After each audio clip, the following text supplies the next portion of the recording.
என்ன கதைச்சம் ஒன்றும் விளங்குது இல்லை யார்கிட்ட கேட்கலாம் என்ன அண்ணன் நீங்க இங்க சட்டியான யோசனையில இருக்க முன்னுக்கு வந்துட்ட எனக்கு இந்தியா பேப்பர் எல்லாம் பார்த்த நீங்க என்ன ஓட்டே நியூஸ் தான் பின்னுக்கும் முன்னுக்கும் 16ஆம் பக்கம் 1ஆம் பக்கம் எல்லாம் அதுதான் துள்ளாத பதறாத கடும்பாத விஷயத்துக்கு வா நீ என்னத்துக்கு துள்ளுற அதான் நியூஸ் பார்த்த நீ எல்லா பேப்பர்லையும் அதை பற்றி தான் எழுதிக்கிறாக்கு பேப்பர் இல்ல எல்லா போனிலையும் அதுதான் முதலாவது அதுவும் வருதோ என்ன பிரச்சனை உனக்கு ஒரு கடையடைப்பு நடக்குது என்ன வியாபாரி கடையடைப்பு புளியன்றான் பாவி குத்தி வளைச்ச வராத சாவச்சேரி நகரசபை உபதவிசாளரை நிப்பாட்டி போட்டார் யார் நிப்பாட்டினது ஆழ உணர்காரன் நிப்பாட்டி போட்டார் ஆழ உணர்றதோ ஆழ உணர் எல்லாரும் ஆழ உணருங்கோ இது சாடையா சுண்டி கிடக்குது இதுதான் உங்களுக்கு நடக்க போகுது என்ன படிச்சவங்க என்ன நடந்தாங்க இப்ப இந்த தீவுல இனப்பிரச்சனை ஒன்று இருந்தது தானே உங்களோட தீவு இல்லது என்னண்டா இந்த இனப்பிரச்சனைக்கு ஒரு தீர்வு வேணுமென்று சொன்னா இந்த ஒரு பகுதி 13 பிளஸ் இந்த இதுகளுக்கு எல்லாம் ஒரு பிரச்சனை ஆரம்ப புள்ளியாத்தான் ஆழ உணர்காரன் உபதவிசாளரை நிப்பாட்டி இருக்கிறார் சின்ன விடயமா பார்க்காத ஆழமா பேர் ஆழ உணர் அண்ணன் எனக்கு முதல் நில் அண்ணன் எனக்கு என்னண்டா இப்ப இவ்வளவு பேர் வாக்களிச்சு அவர் உபதவிசாளரா ஆகுறார் உள்ள வாக்களிச்சு அங்க வாக்களிச்சு ஆகுறார் ஆனா நீங்களும் முட்டார் இவனும் முட்டாள் ஆனா எப்படி வந்துட்டியோ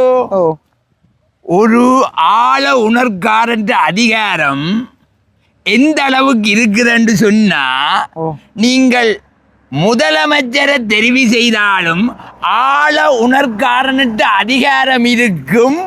அப்ப நீங்கள் பொம்மையிலா இருப்பீங்கள் உங்களால முடிவெடுக்க இயலாது அந்த விடயத்தில் முதல் தரமா உபதவிசாளரை நிப்பாற்ற அதிகாரம் யாருக்கு இருக்கு ஆழ உணர்கார் முட்டாளிகளே இந்த முட்டாளும் உங்களோட சேர்ந்தால்தான் அண்ணன் இங்க நீ சொல்லதான ஞாபகம் வருது அண்ணன் நாங்கள் இந்த முன்னியோருக்கா சொன்னாங்க ஞாபகம் இருக்கு இந்த மேஜரை நட்டு பூட்டுறதுக்கும் முதலமைச்சராக இருந்தாலும் அங்க ஆள் உணர்றதுக்கு தான் அனுப்ப வேணும் இந்த நட்டு பிரச்சனை சரி செய்ய வேணும் எங்க சுத்தி வளைக்காத கிழக்குல ஒரு தமிழ் முதலமைச்சர் இருக்கேக்க அந்த கதிகாரத்துல இருக்கேக்க சிற்றூழியரை நியமிக்கிறேன்டாலும் சுத்தமா சொன்னா மலைஜல கூடம் கழுவுறவனை நியமிக்கிறதாண்டாலும் முதலமைச்சருக்கு அதிகாரம் இல்ல ஆழ உணர்காரனுக்கு தான் அதிகாரம் இப்ப தொழிலை பற்றின பிரச்சனை இல்லை அந்த சின்ன தொழிலை செய்யறதுக்கும் ஆழ உணர வேணும் அங்கதான் எங்களுடைய தமிழ் மக்களுடைய மைய பிரச்சனை இருக்குது இனப்பிரச்சனை மைய பிரச்சனை இருக்குது 13 எங்கட உயிர் 13 காப்பாற்றல் கொண்டு நாங்கள் போராடுவோம் 13 வேற சொல்லியா இப்ப 13 பிளஸ்ல நிக்க போறோம் 13க்கு என்ன பிரச்சனை இங்க ஆழ உணர்காரனுக்கு தான் முழு அதிகாரம் இருக்கு அப்ப நீங்கள் வாக்களித்து தெரிவு செய்ய போகின்ற முதலமைச்சர் ஆழ உணர்காரற்ற அதிகாரத்துக்குள்ள இருந்தா எந்த முடிவும் எடுக்கலாமோ இப்ப எனக்கு ஒரே ஒரு கேள்வி அண்ணன் எனக்கு ஒரே ஒரு கேள்வி பாய் சொல்லி போட்டு போவோம் இப்ப 13க்குள்ளதான் ஆளுநருக்கு பவரும் 13ஆம் சீர்திருத்த சட்டத்தில மக்களால் தெரிவு செய்யப்படுகின்ற முதலமைச்சர் பொம்மையாத்தான் இருப்பார் ஜனாதிபதியால் வழிநடத்தப்படுகின்ற ஆளுநருக்கு தான் அதிகாரம் இருக்கு அப்ப அதிகாரம் இருந்தா ஆளுநர் சொல்ல கேட்பார் ஜனாதிபதியின் சொல்ல கேட்பார் அப்ப அங்க ஜனாதிபதியின் மேலாதிக்கம் என்ன இருக்கும் பௌத்தம் சிங்கள இனவாதம் அதிகாரம் அங்க இருக்கேக்க உங்களுக்கு திணிச்சா என்ன நடக்கும் இதுக்காகத்தான் தம்பி பொறுமையாக்கள் தமிழர் எல்லாரும் ஒரு தரப்புல நின்று சமஷ்டி அடிப்படையில் ஒரு நிரந்தர அதிகாரத்தை எடுத்தால் நீ உங்களுடைய ஆளுக்கான கதைக்க வேண்டாம் நீ சொல்லு சமஷ்டியில என்ன சொல்லு ஒருமித்த தமிழரோட ஒருமித்த கருத்தை கதைக்க வர உண்டியால கதைக்காத அவற்றியால கதைக்கா இஞ்சடே நீ எனக்கு இந்த பிரிவினவாதம் கதைச்சி என்று சொன்னா உங்களுக்குள்ளே கதைச்சி நீங்க ஒரு குடையின்குள் நின்று சமஷ்டி தீர்வில் நீங்கள் எடுக்காட்டி 13 தீர்வை வலுக்கட்டாயமா திணிக்கணும் திணிச்சா 13 தான் போய் கொண்டு அந்த பாதையில தான் ஆளுநர் ஆளுகின்றவர் தன்னிச்சையா அதிகாரத்தை கையில் எடுக்கிறார் அவர் சட்டத்தை தூக்கி காட்டுவார் ஆளுநர்காரனுக்கு அதிகாரம் இருக்குண்டு அப்ப தமிழ் மக்கள் தங்களை ஆளக்கூடிய சுய நிர்ணயம் இருக்குமோ வாக்களிச்சு போனவருக்கு இதுக்காகத்தான் சமஷ்டி தான் இது இறுதி தீர்வும் உறுதி தீர்வுமா தமிழர் தரப்பில் சமஷ்டி எனக்கு என்னன்னு சொல்லும் அது என்னென்ன வேணும்னு சொல்லும் அப்பதானே சமஷ்டி என்னன்னு எனக்கு தெரியும் வந்துட்டீங்கல்ல விஷயத்துக்கு வந்துட்டீங்க சொல்லும் சமஷ்டி என்றால் தமிழர் தரப்புகள் முன்வைக்கின்ற ஒரு கோஷமாக சமஷ்டி அதிகாரத்தை கேட்கணும் அங்க சுயர் நிர்ணய உரிமை தாகையக கோட்பாடு வலியுறுத்தக்கூடிய ஒரு அதிகாரம் இருக்கு இப்ப நீங்க கேட்டீங்களே இப்ப நகர சபையில இருந்த தவிசாளர் ஆளுநர் தன்னிச்சையா நிப்பாட்டினர் இருக்கல்லோ உந்த சேட்டையில் ஒன்றும் இருக்காது அப்ப மக்களிட வாக்கு விஷயத்துக்கு வரே இல்ல தமிழரே ஆளுவினம் இங்க என்ன நடக்குது என்று சொன்னா ஆள உணர்காரன் தமிழரா இருந்தாலும்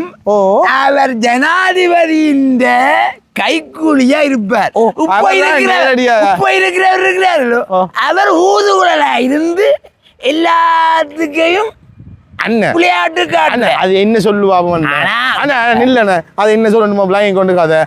அவர் நியமிச்சா அவர் சொல்றா தானே கேட்கணும் அவரை நியமிக்கிறதா